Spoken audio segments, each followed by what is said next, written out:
Hello students, I am Gaurav Sharma. I welcome all of you in my class of pedagogy. Students, today we are going to start our new topic that is remedial teaching. देखिएगा students, सबसे पहले जानते हैं कि remedial word का मतलब क्या होता है। देखिएगा, जैसे आप मान लो कोई आप बीमार हो जाते हैं तो आपको रेमेडी के तौर पर क्या दी जाती है, एक टैबलेट दी जाती है, ठीक, या हो सकता है एक से ज्यादा टैबलेट दी जाती हो ताकि आपका इलाज हो सके, यानी कि जो आपके अंदर कमियां हैं, जो आपके अंदर प्रॉब्लम है उसको क्या कर सके, रेक्टिफाई कर सके, उसको दूर कर सके, उसको इंप्रूव कर सके।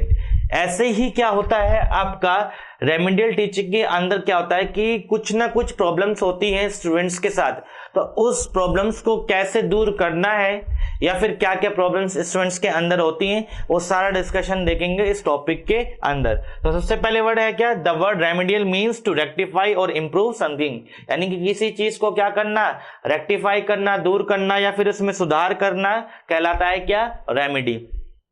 तो रेमेडियल टीचिंग का पर्पस क्या है, remedial teaching is the teaching और the instructional work carried out to provide remedial measures to help the peoples to get rid of their common और स्पेसिफिक वीकनेस।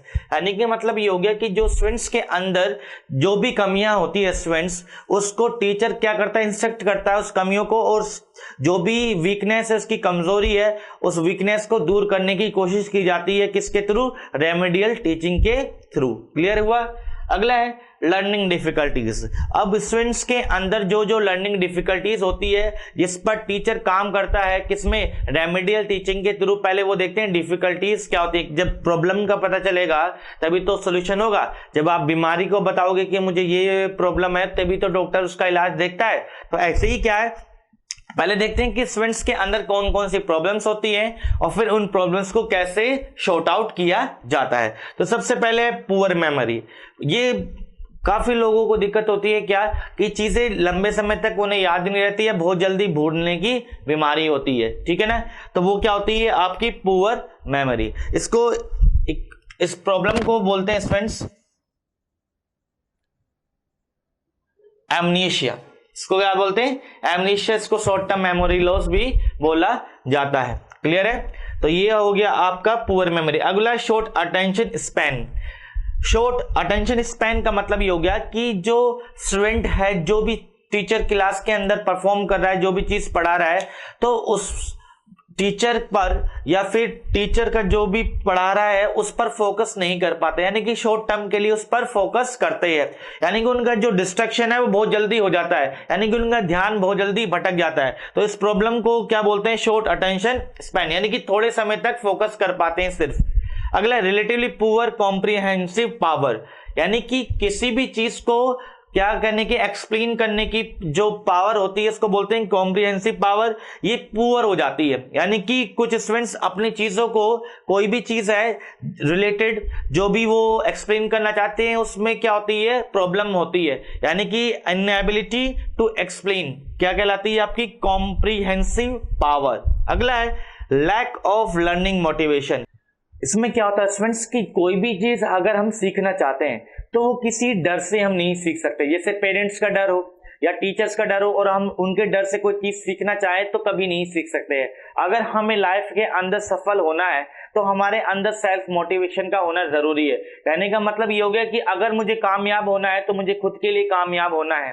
क्लियर है कि यानी कि अगर कोई चीज सीखनी है तो आप क्या होने चाहिए, सेल्फ मोटिवेटेड होने चाहिए, ठीक है ना। अगर आप सेल्फ मोटिवेटेड हैं नहीं है तो कहने का मतलब तो आपको कोई भी चीज, कोई भी इंसान नहीं सिखा सकता है। क्लियर है, चलेगा। अगला lack of self confidence and relatively low self expectation.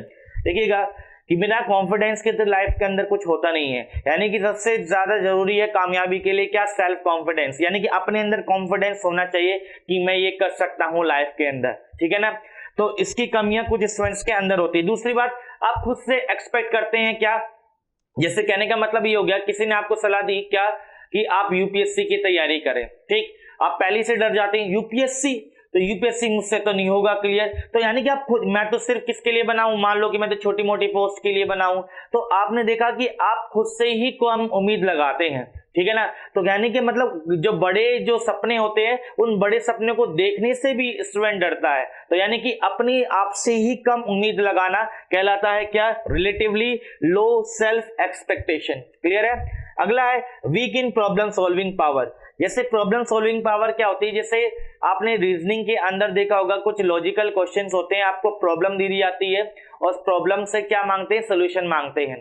Clear है। जैसे कहने का मतलब हो गया कि जैसे बोल दिया जाए कि आरक्षण को हटा देना चाहिए, तो उसके में के बारे में आपको कुछ कंक्लूजन दिए जाते हैं कि इससे क्या प्रॉब्लम होगी या इससे क्या चीजें सुधर जाएंगी। तो ये प्रॉब्लम सॉल्विंग जो पावर होती है तो उसको क्या बोलते हैं, आपको प्रॉब्लम सॉल्विंग पावर होती है ये, और उसके अंदर कमजोर होते हैं कुछ स्टूडेंट्स। अगला है फेल टू ग्रैस्प इंफॉर्मेशन, यानी कि जो भी इंफॉर्मेशन दी जा रही है उसको स्टूडेंट ढंग से ग्रैंड नहीं कर पाता, उसको ग्रैस्प नहीं कर पाता, उस पर पकड़ नहीं बना पाता है। ठीक है ना। तो इस तरीके की प्रॉब्लम्स को क्या बोलते हैं, फेल टू ग्रैस्प इंफॉर्मेशन।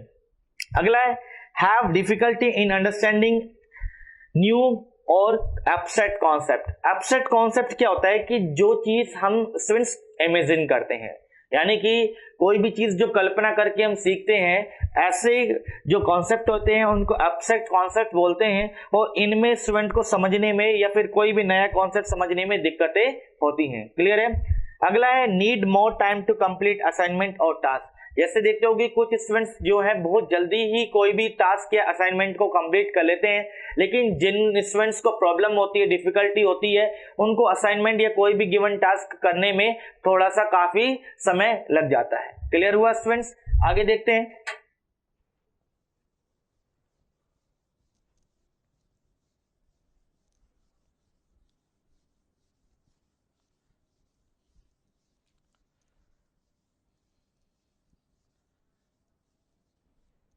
अब देखते हैं ऑब्जेक्टिव्स ऑफ रेमेडियल टीचिंग।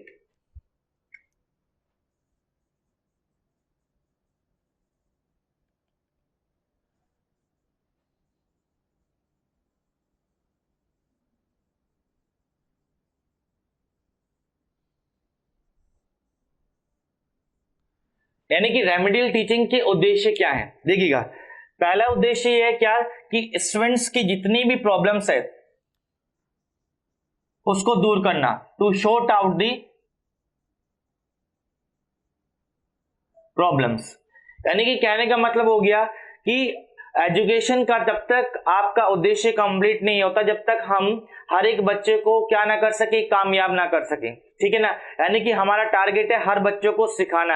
ऐसे नहीं सिर्फ हम ब्रिलियंट स्टूडेंट को ही आगे बढ़ाने में काम कर रहे हैं और हमने एवरेज और जो बिलो एवरेज स्टूडेंट है उनके हितों की हम चिंता नहीं कर रहे हैं। तो इस तरीके का पढ़ाना बेकार होता है। यानी कि हमें हर एक स्टूडेंट की जितनी भी प्रॉब्लम्स है उनको शॉर्ट आउट करके सभी को एक समान बनाना होता है। क्लियर है। इसके अलावा to create interest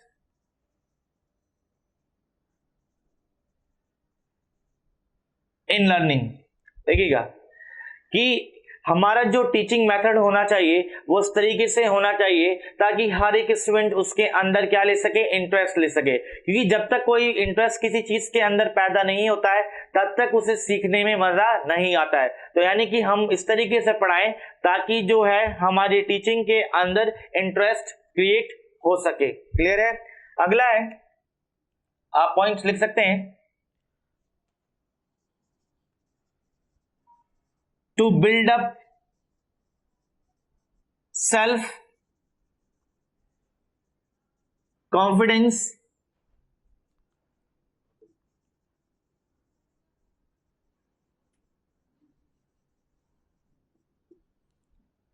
through motivation। देखिएगा, जब तक आप किसी स्टूडेंट्स के अंदर कॉन्फिडेंस बिल्डअप नहीं करते हैं तब तक स्टूडेंट कोई भी चीज सीखने के लिए सक्षम नहीं होगा, वो इंटरेस्ट नहीं दिखाएगा। यानी कि आपको कोई भी इंस्ट्रक्टर है, कोई भी टीचर है, उसको इस तरीके से पढ़ाना चाहिए ताकि बच्चे के अंदर सेल्फ कॉन्फिडेंस पैदा हो कि ये कोई भी स्टूडेंट है जो लाइफ के अंदर अगर जो चाहता है उसे वो मिल सकता है, अगर उसके अंदर सेल्फ डेडिकेशन होनी चाहिए। कोई भी स्टूडेंट जो है कमजोर नहीं होता है। ठीक है ना। इस तरीके की मोटिवेशन बातें होनी चाहिए क्लास के अंदर ताकि बच्चा जो है, हर एक बच्चा जो है उसके अंदर सेल्फ कॉन्फिडेंस आए और कुछ सीखने के लिए उसके अंदर एक जुनून पैदा हो, एक पैशन पैदा होनी चाहिए। क्लियर है?